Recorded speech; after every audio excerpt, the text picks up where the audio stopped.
La crianza del toro de Lidia es un proceso que con el paso del tiempo se ha ido perfeccionando en todos sus aspectos. Antiguamente, y hasta finales del siglo XIX, el campo bravo era mucho más salvaje. Las ganaderías ocupaban grandes extensiones en las que había escaso control y organización. Hoy la situación ha cambiado completamente.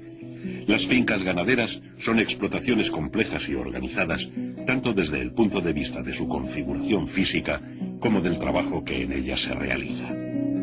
Paralelamente, el toro ha abandonado en beneficio de la agricultura muchos de sus antiguos feudos en zonas de vega y campiña y se ha trasladado a dehesas y tierras altas, menos ricas, pero propicias para la ganadería extensiva.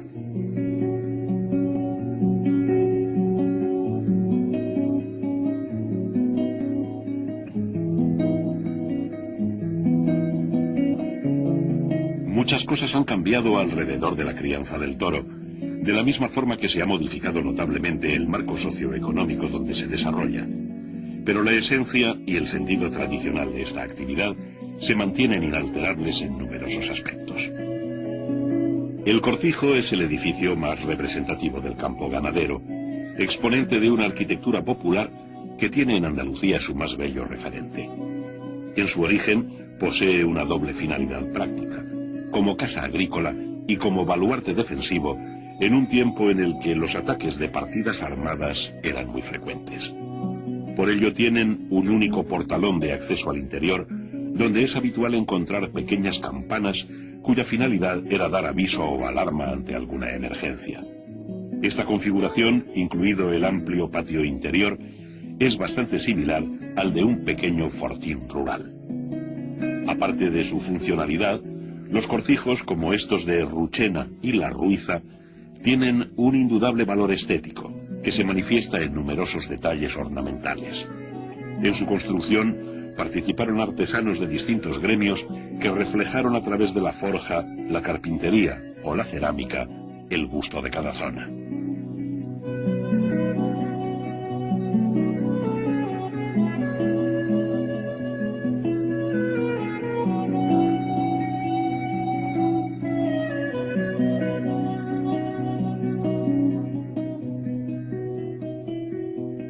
La Ruiza, el caserío de La Ruiza, porque La Ruiza existía antes, lo fabrica, lo hace, lo construye don Armando Soto a finales del siglo pasado. Don Armando Soto era un arquitecto andaluz que hizo unos cortijos, tenían fama de ser los más bonitos de Andalucía. Ahí queda como muestra la cascajera o el hornillo, y este además lo hizo para vivir él, con lo cual probablemente se esmeraría muchísimo y realmente construyó pues una maravilla de cortijo y de casa en la cual pues vivo yo y para mí es un paraíso, ¿no? No tiene comparación con nada en el mundo entero, ¿no? El ganadero lo que hace es heredar una tradición. Esto es por llamarlo de alguna manera, un producto artesanal. El toro se hace artesanalmente, no se hace como quien fabrica otro tipo de animales o de cosas. Por tanto, se deben de guardar las tradiciones 100% en todo, en alimentación, en selección, porque nuestros antecesores eran grandiosos ganaderos y hay que seguir sus consejos para que la ganadería siga como era hace 20 o 30 o 40 años, que yo considero que estaba en un gran momento y un gran esplendor, ¿no? Un excelente ejemplo del esplendor de tiempos pasados es el cortijo Juan Gómez, donde pastaron durante décadas los toros Murube y Urquijo. Situado en la localidad sevillana de Los Palacios, puede considerarse como arquetipo clásico de cortijo andaluz. La casa Comprada junto a la Vacada por la familia Urquijo en 1917, alberga entre sus muros una parte sustancial de la historia del toreo, no solo por lo que ha representado esta importantísima ganadería, sino también por su magnífico museo taurino.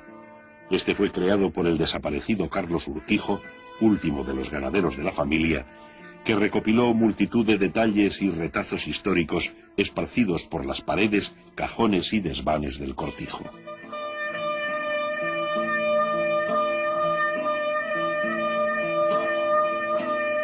A lo largo de casi 70 años, la brava embestida de los toros de Urquijo propició multitud de tardes memorables. Hoy ya no pastan aquellos toros en los campos de Juan Gómez, pero la huella de sus éxitos y de las gestas realizadas con ellos por todas las grandes figuras de la tauromaquia permanece viva en este museo.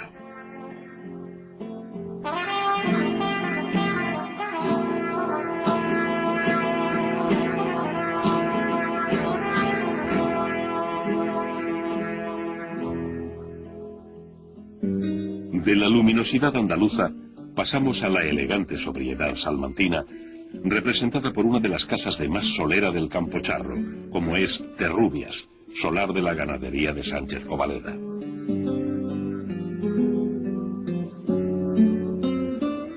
La mayor parte de los objetos que decoran la casa de Terrubias son un reflejo de las muchas actividades agrícolas y ganaderas que se han desarrollado desde siempre en esta finca.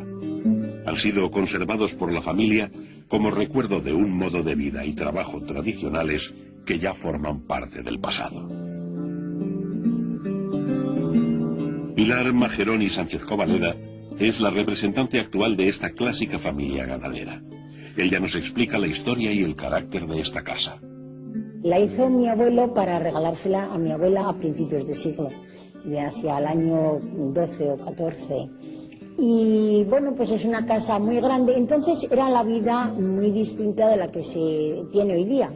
Vivían todo el año en el campo mis abuelos con sus hijos y luego pues iban a Salamanca pues en Navidad y en Semana Santa y a ferias. El resto del año se vivía aquí. Y bueno, pues era una casa que mi abuelo le hizo con todo el gusto. Mi madre y mi tía y mi tío la vivieron también y entonces pues yo, aunque ahora esto es un poco más trabajoso porque es una casa de 1000 y pico metros cuadrados, pues llevo el trabajo con alegría y con soltura pensando en el sacrificio que constituyó para ellos el hacer esta construcción de casa y no puedo dejármela caer y tengo que trabajar y lo hago con mucho gusto y con mucho orgullo y con mucha satisfacción. Y después además yo creo que tenemos el deber y la obligación de transmitirle esta afición y la poca ciencia que tengamos sobre ello a nuestras hijas para que continúen, porque yo creo que la fiesta brava, la fiesta nacional, es una cosa característica de España y no se puede dejar perder. Y además es la única cosa que los demás países no tienen. Entonces debemos de mejorarlo dentro de nuestra poca sabiduría, ya te digo, debemos de actualizarlo y después heredar de nuestros padres y de nuestros abuelos las cosas buenas que tienen y adaptarte a las exigencias del público y de los toreros y de toda esta gente, que lo que le tenemos que dar es un aspecto positivo a la fiesta.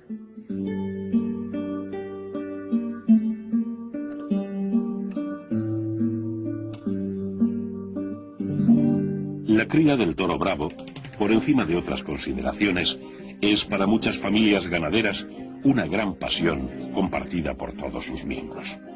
Que yo solo tenga la ganadería no quiere decir que todos, sobrinos, hijos por supuesto, pero sobrinos no estén todos alrededor del mismo tema, ¿no?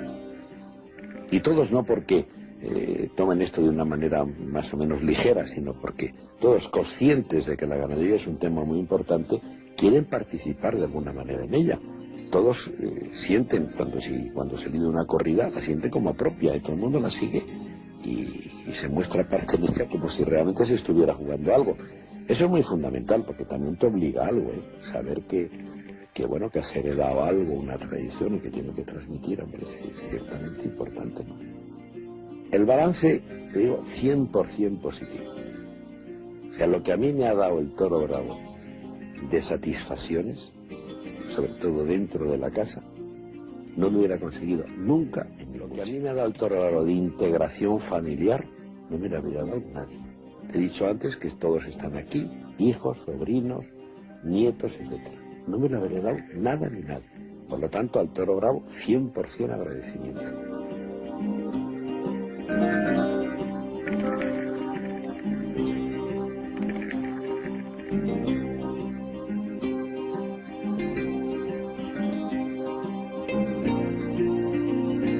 Javier Araúz de Robles une a su vocación de ganadero una reconocida destreza como torero práctico. Incluso ha participado en numerosos festivales, compartiendo cartel con importantes figuras del toreo. Esta afición por torear ha sido relativamente común entre los ganaderos y arranca casi siempre en la plaza de tientas de la finca por el gusto de torear a sus propias vacas. La plaza de tientas es el recinto que identifica de forma más inconfundible una finca de toros bravos. Posee un ruedo de regulares dimensiones, normalmente de forma oval o circular, encerrado por una pared de más de 2 metros de altura. En su interior hay varios burladeros que sirven de protección a las personas que participan en la tienda. Asimismo, tiene palcos o pequeños tendidos donde se sientan el ganadero y los invitados para presenciar la faena. Por fuera, la plaza de tientas tiene puertas de acceso a cuartos interiores y cuadras anejas para los caballos de tentar. Aunque la plaza es lo más llamativo, los corrales y chiqueros contiguos a ella tienen la misma importancia, pues resultan fundamentales para poder manejar al ganado con soltura en muchos de los trabajos que se realizan en la ganadería.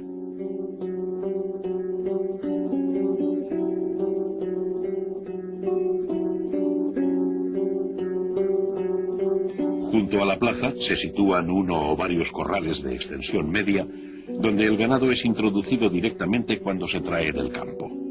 Aquí se suelen encerrar los toros unos días antes de ser embarcados para la plaza, lo que facilita posteriormente dicha operación. Desde el exterior se accede a otras corraletas y chiqueros que forman parte del complejo de la plaza. Están intercomunicados entre sí, normalmente a través de puertas corredizas, y en medio de los mismos se sitúa un pasillo o corredor central desde el que se sale directamente al ruedo de la plaza. Todo este entramado de corrales conforma una especie de laberinto con puertas que se abren y cierran. La finalidad es apartar unas reses de otras, lo que resulta imprescindible para poder realizar muchas faenas, tales como curas, tientas, herraderos o embarques.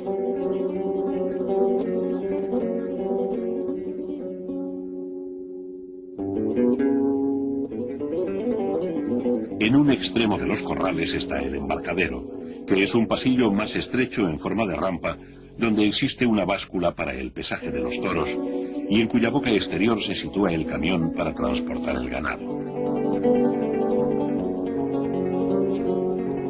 Requisito imprescindible en una finca de toros bravos es contar con varios cercados para separar los distintos grupos de reses en función de su sexo y edad. Los cercados suelen tener abrevaderos, ya sean pilones o charcas, donde los toros acuden no solo para beber, sino también buscando la frescura del lugar. Es importante que el cercado tenga sus propios comederos, puesto que cada lote de reses tienen un tipo de alimentación diferente. Si el cercado es grande, conviene que los comederos y el abrevadero estén distanciados para obligar a los toros a desplazarse de un punto a otro.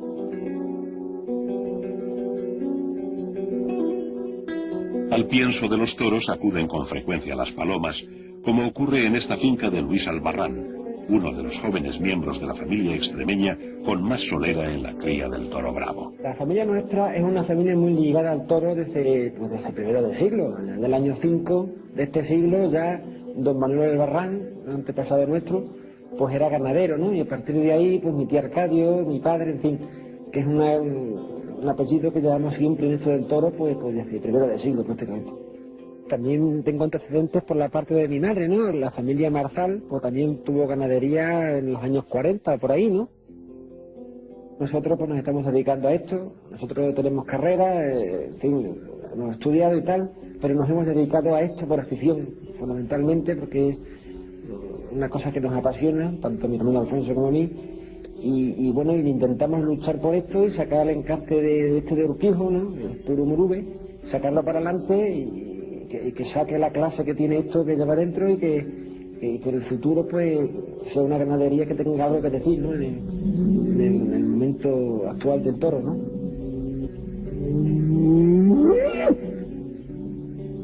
El tipo de toro que cría y selecciona cada ganadero es lo que define en primer término su personalidad. Pero además hay multitud de pequeños detalles que singularizan a una ganadería. Por ejemplo, todas las entradas a las fincas de los Sánchez Covaleda tienen estos originales postes en forma cónica que resultan inconfundibles. Los caminos de acceso a las fincas ganaderas deben estar bien aislados para evitar que alguna res salte, creando el consiguiente peligro. Las cercas suelen ser de estacas con alambre o bien de piedra. Estas son más sólidas y bonitas, pero levantarlas requiere un trabajo artesanal que resulta difícil y costoso.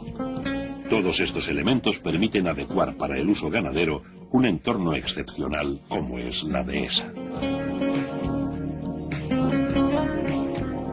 Creo que la dehesa es un hábitat incomparable hoy. Vamos, en Salamanca y al menos en la zona norte de Cáceres es imprescindible.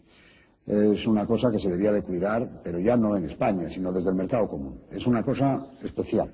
Lo que cae de la encina, las hojarascas y las hojas secas y demás, crean una riqueza orgánica en el suelo que produce mucha más cantidad de hierba.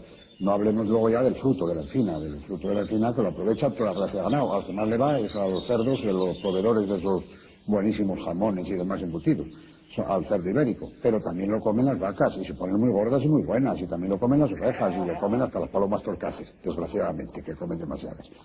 Una ganadería sin una base de labor es un poco, tienes que depender mucho de forrajes, de piensos y demás. Nosotros aquí sembramos trigo, sembramos avenas muchas, sembramos algo de cebada, es decir, producimos piensos para nosotros, producimos cereales para nosotros.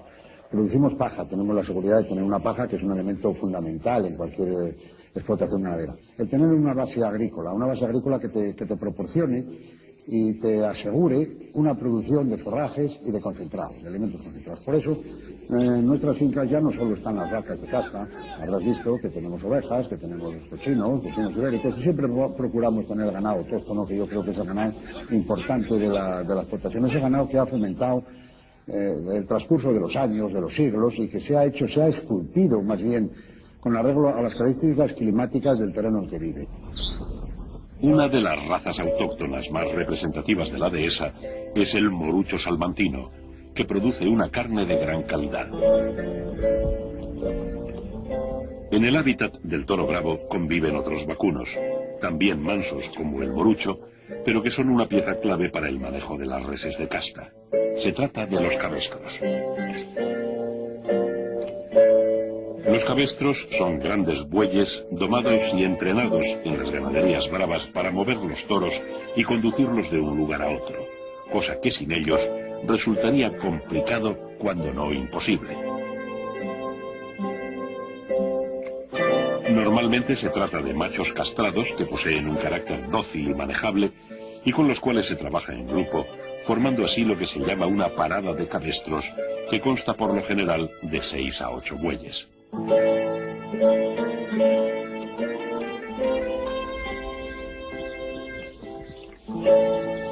Antiguamente, el número de bueyes y la perfección de su doma eran uno de los signos que distinguían la importancia y el prestigio de una ganadería. Hoy, estas hermosas paradas de cabestros se conservan solo en las casas más apegadas a la tradición. Una parada de cabestros bien adiestrada, como esta que contemplamos en la finca Ruchena, es obediente a las voces de los hombres y sabe tomar las puertas de cercados y encerraderos sin dudar. Para ello, se les pasea y entrena casi a diario.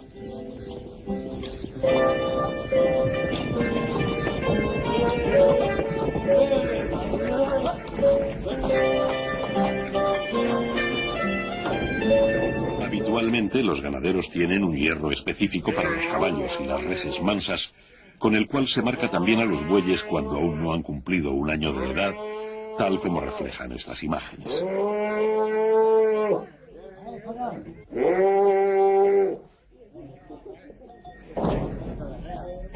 Pueden emplearse como cabestros reses procedentes de distintas razas bovinas o bien de media casta. Estos son más despiertos e incluso embisten cuando se sienten atacados.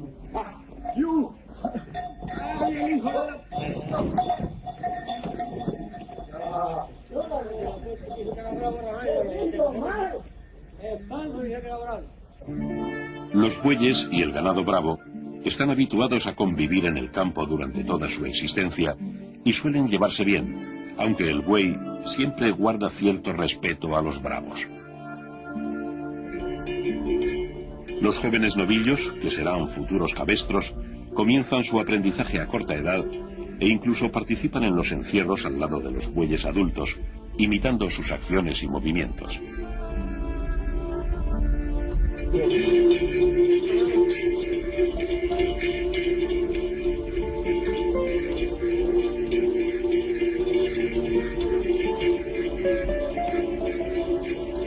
El campaneo de los cencerros es un sonido característico en las tierras del toro bravo. Anuncia dónde se encuentra el ganado, si está quieto o parado y a qué velocidad se desplaza. Desde el punto de vista morfológico, los cabestros tienen aspectos muy llamativos.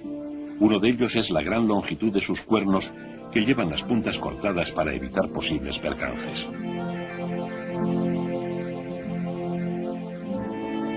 También son muy atrayentes las capas de estos animales, en las que suele predominar el color blanco. La norma clásica es que todos los cabestros de una parada luzcan el mismo pelo.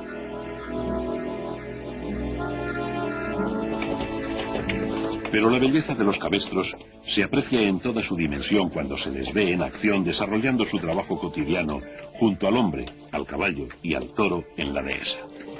Para ello nos hemos trasladado a Portugal, país donde se ha mantenido con más cariño y perfección el clasicismo en las faenas del campo bravo.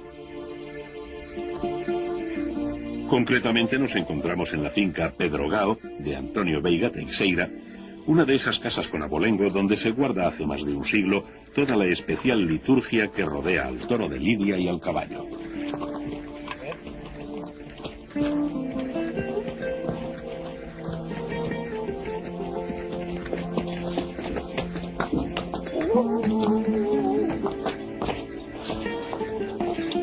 Vamos a asistir a una faena de apartado de toros a campo abierto.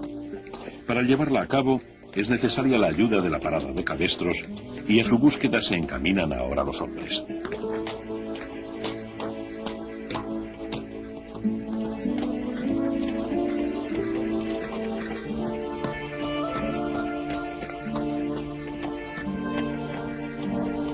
Los bueyes pastan en un cerrado destinado en exclusiva a ellos, donde llegan los jinetes con la garrocha al hombro para recogerlos. Nada más oír sus voces, los mansos se levantan y emprenden la marcha parsimoniosamente.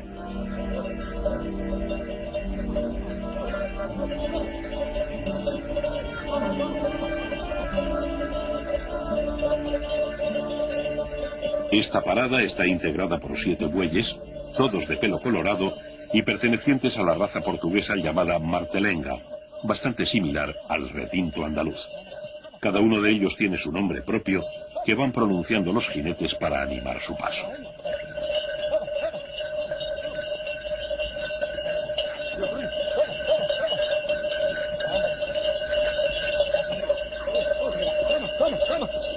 El jinete de cabeza señala el rumbo que sigue todo el grupo y abre las cancelas que va encontrando en el recorrido. Va montado en un magnífico caballo de raza lusitana, al igual que sus compañeros, quienes aguantan por detrás a los bueyes, algo inquietos y remolones por la presencia de nuestras cámaras.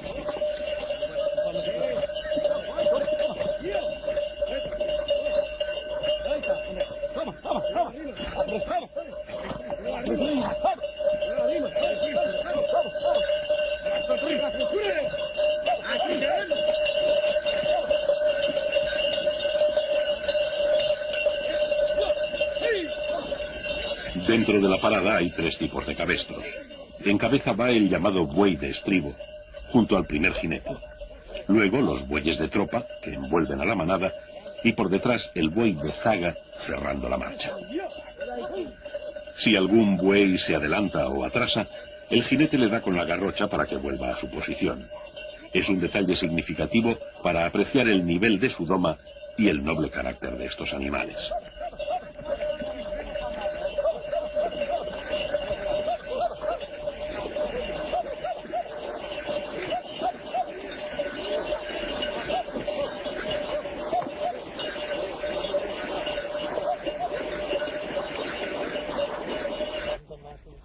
Los hombres han dejado los cabestros en la orilla del lago, que luego tendrán que atravesar, y se internan en la espesura de la dehesa en busca de los toros.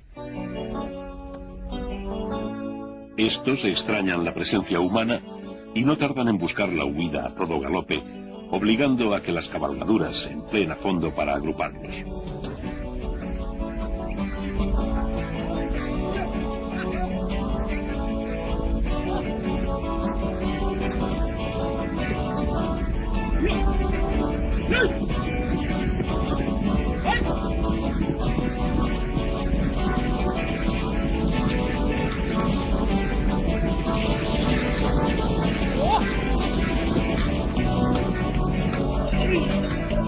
Cuando los toros ya están encauzados en la dirección correcta, uno de los vaqueros va hacia los cabestros a fin de aguantarlos y tranquilizarlos. Entretanto, los otros dos hombres van rodeando los toros despacio y a cierta distancia, con la intención de separar de la camada a varios de ellos. Los bueyes servirán de señuelo a los bravos y permanecen inmóviles en su sitio. De inmediato un jinete se introduce entre el grupo de toros y corta hábilmente la arrancada de alguno en dirección al agua, mientras el resto se aleja en sentido contrario.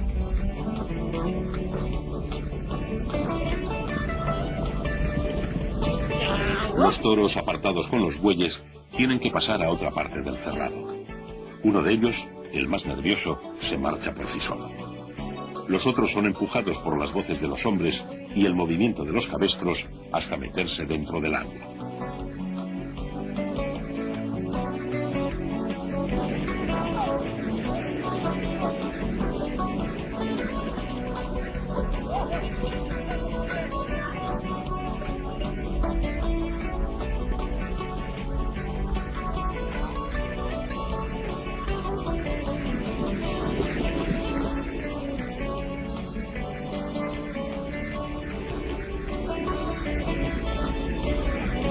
El buey de zaga, que fue el último en entrar al agua, también es el último en salir, y se detiene en la orilla esperando que el vaquero recoja al resto de la parada. Una vez reunidos, los nobles bueyes se alejan hacia su cerrado, obedeciendo las órdenes de los jinetes.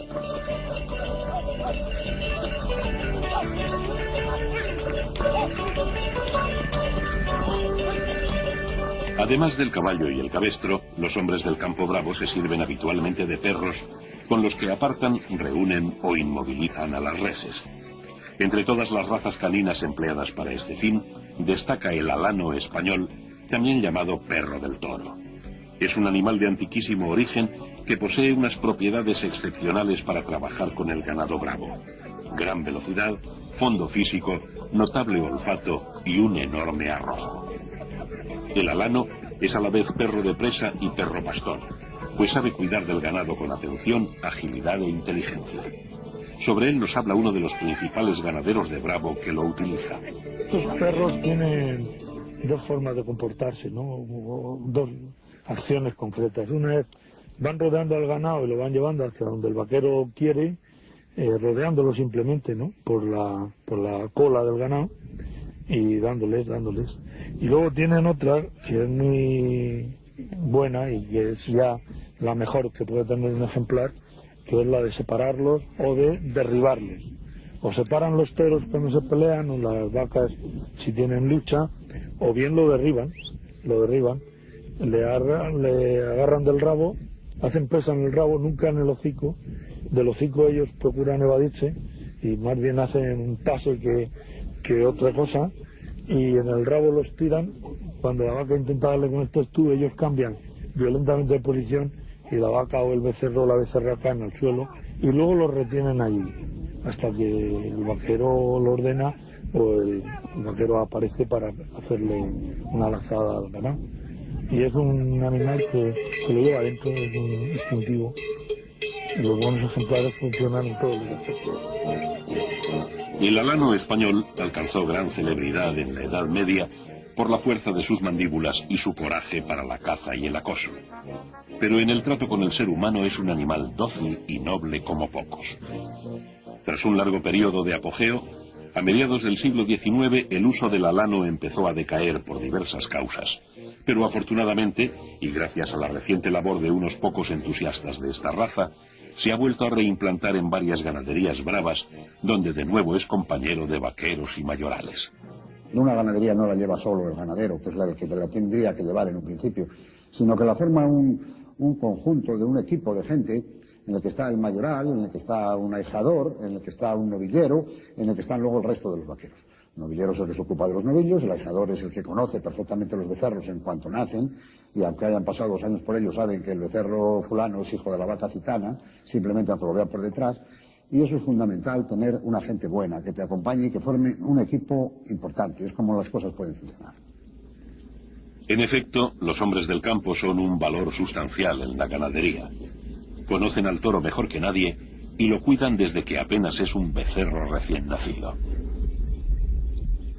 Acompañamos en esta ocasión a Telesforo, en la ganadería Sepúlveda, quien en uno de sus paseos por la dehesa ha encontrado a un pequeño recental con apenas 3 días de vida, durmiendo profundamente en un rincón y bastante alejado de la madre. Esta marchó a pastar con otras vacas, pero el día de otoño está gris y amenaza temporal, así que Telesforo despierta al becerro para que se vaya con la vaca antes de que acabe perdiéndose. Al principio el becerro aún está dormido, pero pronto despierta su instinto bravo y embiste a sus visitantes a pesar de la escasa fuerza que tienen sus débiles patas.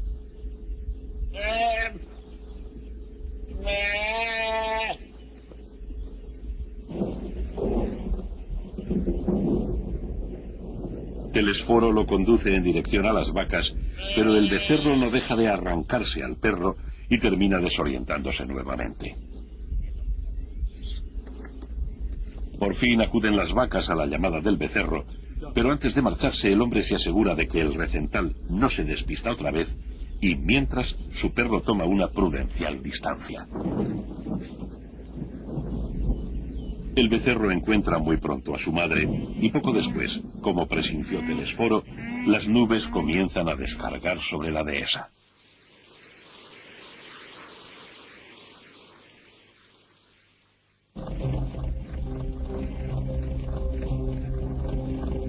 Cambiamos de escenario y de estación y llegamos a la finca pacense de los Guateles en una cálida mañana del mes de julio. Es el momento de repartir el pienso a los novillos, una tarea que a diario realiza el vaquero y el mayoral de la casa, cargo que aquí desempeña desde hace años Antonio Carnerero.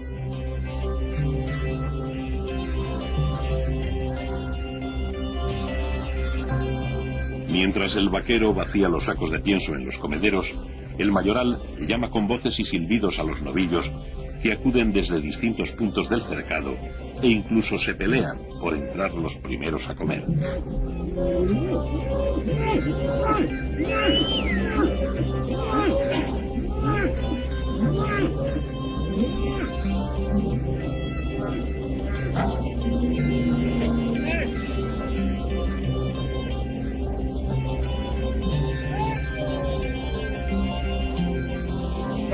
Los hombres distribuyen el pienso de manera uniforme en todos los comederos, andando tranquilamente junto a los novillos sin que estos se alteren lo más mínimo.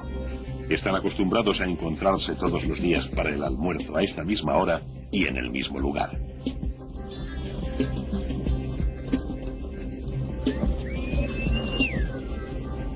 A fuerza de estar con ellos, los hombres conocen perfectamente a los animales. El mayoral sabe el nombre de cada uno de estos novillos, de qué familia procede, si es agresivo o nervioso, si le gusta pelear con los otros o es apacible, y así con la totalidad de las reses de la ganadería. Esta es una de las grandes virtudes de un buen mayoral, la memoria.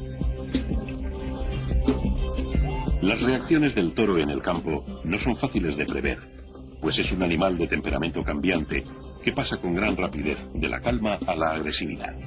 Aquí radica el principal riesgo para los vaqueros y mayorales.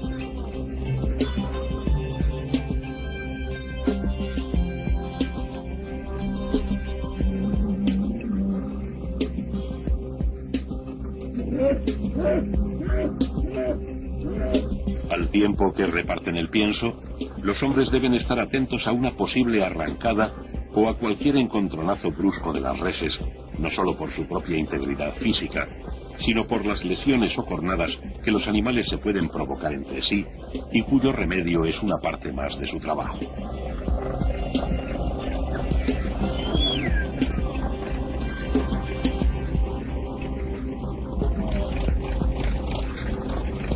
El mayoral supervisa el trabajo de los vaqueros y del resto del personal de la ganadería. Se encarga de organizar las faenas, como tientas, herraderos, embarques, traslados de ganado, etc. Es una persona que debe reunir 3 cualidades básicas: dedicación, conocimiento y vocación. Esto último es esencial. El mayoral tiene que sentir la ganadería y llevarla dentro. Si no es un apasionado de su trabajo, es difícil estar las 24 horas del día pendiente de los toros. No es exagerado decir que sin un buen mayoral, una ganadería no puede funcionar. El oficio de mayoral no puede improvisarse de la noche al día. Se aprende poco a poco, muchas veces escuchando los consejos de los familiares que le antecedieron en el cargo, y otros trabajando con empeño desde la juventud junto a los hombres más sabios y veteranos de la ganadería. El contacto diario con el toro es lo que en último término curte realmente al mayoral.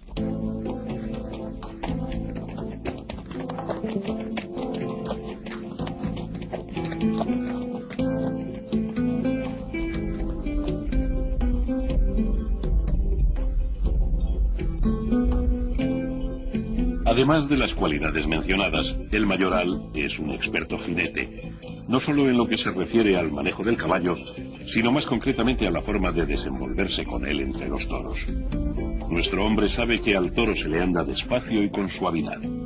Cuanto más nervioso esté aquel, más temple imprimirá el jinete a su montura. Así podemos ver cómo los toros que corren terminan calmándose.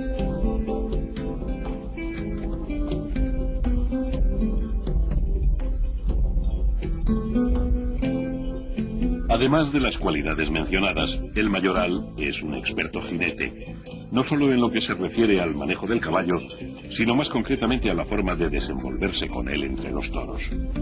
Nuestro hombre sabe que al toro se le anda despacio y con suavidad. Cuanto más nervioso esté aquel, más temple imprimirá el jinete a su montura. Así podemos ver cómo los toros que corren terminan calmándose.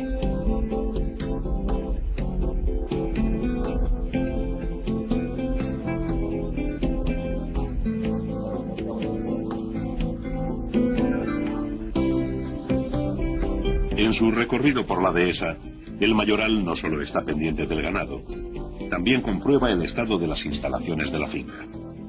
Uno de los elementos que se deterioran con más frecuencia son los muros y alambradas que separan los distintos cercados, casi siempre a consecuencia de peleas o embestidas de toros que los desbaratan. Es necesario componer cuanto antes estos tramos de cerca rotos para evitar que se mezclen animales de diferentes lotes. El mayoral también está preparado para arreglar estos pequeños y habituales desperfectos.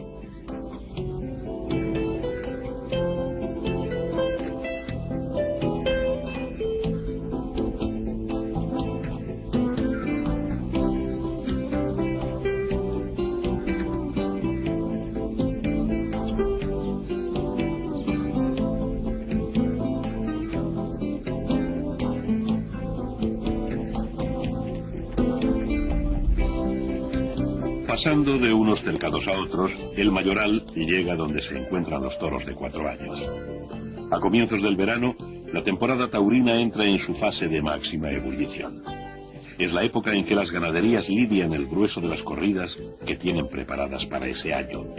También es un momento muy delicado para manejar los toros en el campo, ya que estos, pasada la primavera, están en todo el apogeo de su fuerza.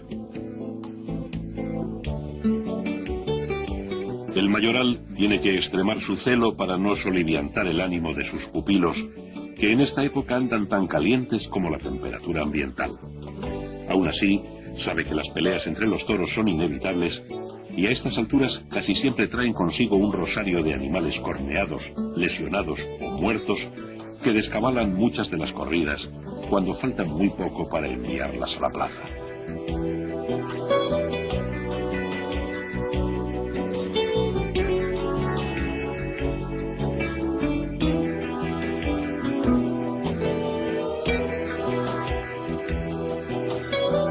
Para prevenir en lo posible estos enfrentamientos, los hombres separan a los toros más peleones, lo que de inmediato repercute en la tranquilidad del resto del grupo.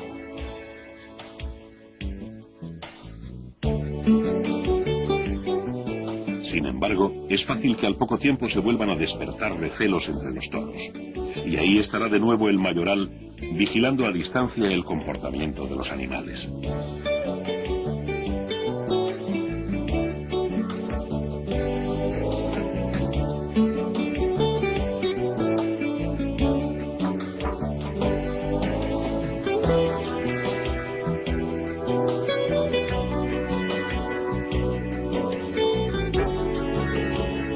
En el verano, cuando los campos de la dehesa están agostados, los toros buscan la frescura de las charcas para solazarse. Les gusta meter las pezuñas dentro del agua y juguetear en la orilla. Bajan allí a determinadas horas del día y el resto del tiempo permanecen a la sombra de las encinas. El mayoral conoce estas costumbres de los toros, sus lugares favoritos e incluso sus manías. Por algo en Andalucía se le denomina conocedor. El mayoral también es el encargado de acompañar a los toros hasta la plaza y asistir a su lidia. Esa experiencia, acumulada en la dehesa y en el ruedo, le permite hacer en ocasiones apuestas sobre el juego de los toros. Aunque es un terreno muy resbaladizo, a la gente del campo no le gustan los toros revoltosos, sino aquellos tranquilos y reposados que son los que suelen sacar más bravura en la plaza. Una vez que ha terminado de repasar las corridas, Antonio el mayoral se acerca a la charca para refrescarse. El intenso sol de julio ya está brillando en todo lo alto y mojarse la cara es un gran alivio.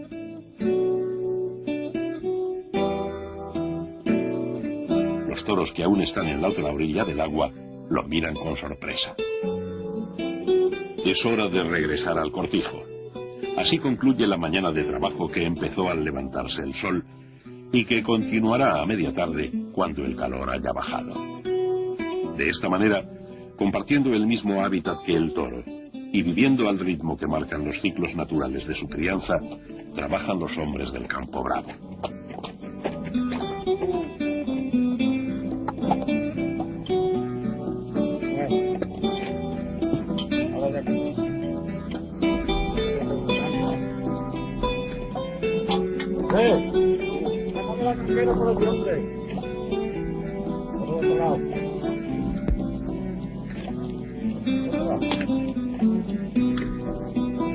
Han sido varias horas sobre la montura y el caballo, igual que el hombre, también está fatigado.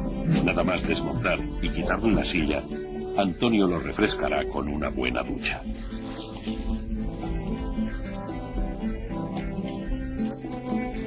En el campo ganadero, la compenetración del jinete con su montura es total. La dureza y el peligro de la brega con los toros crea entre el hombre y el animal un vínculo muy estrecho que permanece siempre entre ambos y que no se da en otras actividades humanas. Junto con el toro, el caballo en libertad es el mejor canto a la belleza del campo bravo.